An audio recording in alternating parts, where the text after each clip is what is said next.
Hello everyone and welcome to week 2 of English 115. This week in our readings we're going to discuss research techniques, and in our discussions we're going to be evaluating a primary source.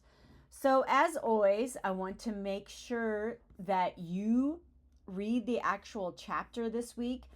The lesson itself that follows the actual chapter from your textbook goes into a lot of the information that is discussed here, but reading this chapter will really help you understand research, how to find sources, how to develop research questions, thesis statements. It's really an important lesson. I am going to upload some additional videos that might help you. I'm going to upload a video that shows you how to use Google Scholar, and then using what you find in Google Scholar to help you find the actual primary text. I'm also showing you a video on how to use the library properly, and basically I am going to give you additional videos as well that will help you with citations and paraphrasing and perhaps formatting as well. So that's what I want you to read right here. I also want you to view my videos if you have the time, because I do believe that these will really help you.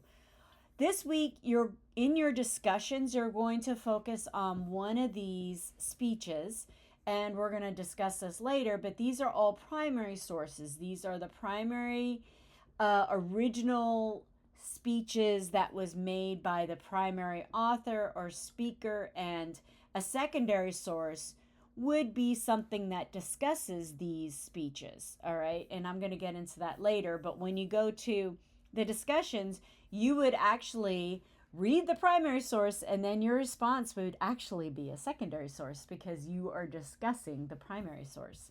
I know, a little confusing, but it will become clearer as you read the lesson and as you read the chapter that is due to. So primary sources are direct observation or direct speech or an original source that is from an author who's discussing something originally, or perhaps something like a poem or something like that. It's the original source.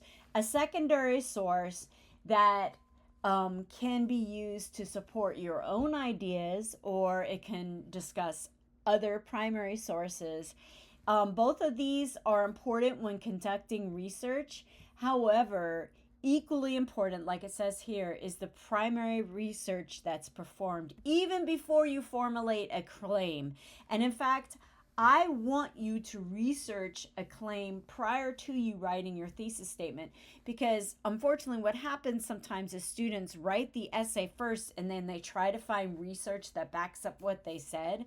But research is actually used to improve your own knowledge about something, and you actually use that research to write your essay.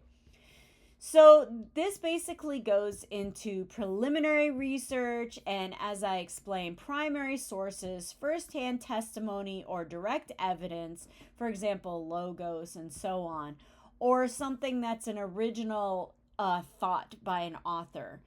Now, let's see, secondary sources would be an analysis of a primary source, whether it's, about a novel. I keep bringing up novels because I'm a literature professor, but also something that discusses the statistics and put it into meaningful context. So that would be a secondary source. Research questions are super important, and the reason why is that you need to, like I said earlier, develop a research question in order to research a topic properly. And then when you have got an idea of what there is out there about a certain topic, you develop your thesis statement. And as always, a thesis statement is a specific claim. It's not a question. It's not telling me what you're going to do. Instead, you're telling me upfront the result.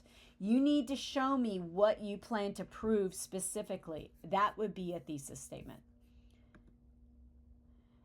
So this discusses the best way to find sources. I'm going to upload a video that shows you how to do that. Evaluating sources for credibility is very important. There's a lot of bias out there. There's political bias on both ends or even in the middle of the spectrum.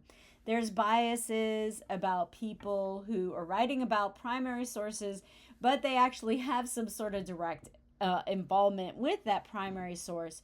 So it's very, very important that you do your background research to decide whether or not this source is biased.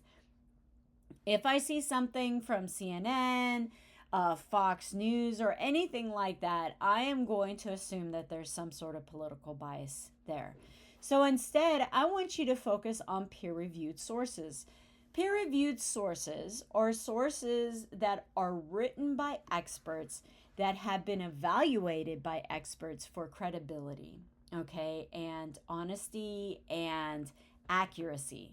These are great sources to consult. I know they're difficult to understand sometimes. This is where primary sources can be really helpful for you to get statistics, but I do also want you to look at peer-reviewed sources.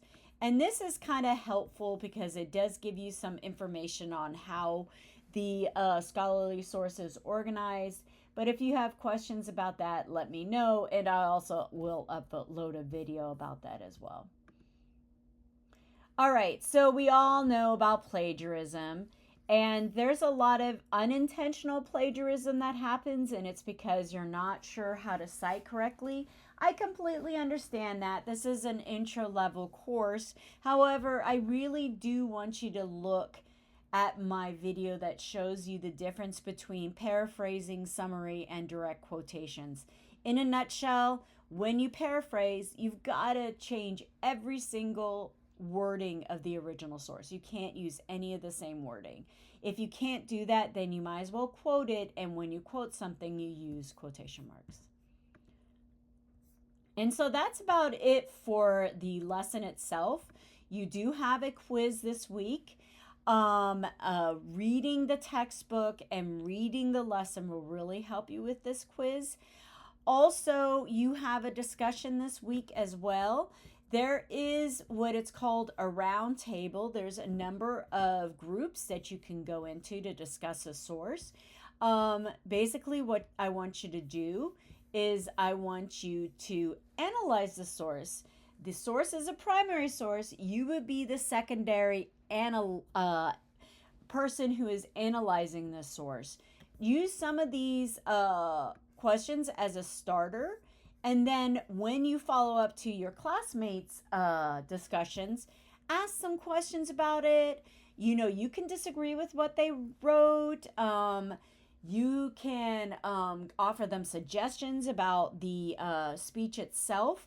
And then if you want to tag them, just put the @ sign and then their name, and it will call them directly into the discussion. You only need to focus on one group. And in fact, I only want you to focus on one group. And also, if you have any questions, please post here. So I hope all of you have a great week. Like I said, I will be posting some additional videos, but if you have any questions or concerns, please, and I'll show you where, I want you to go to the discussions and I want you to go to the chat with Prof location. All right, everyone, have a great week and I shall see you online.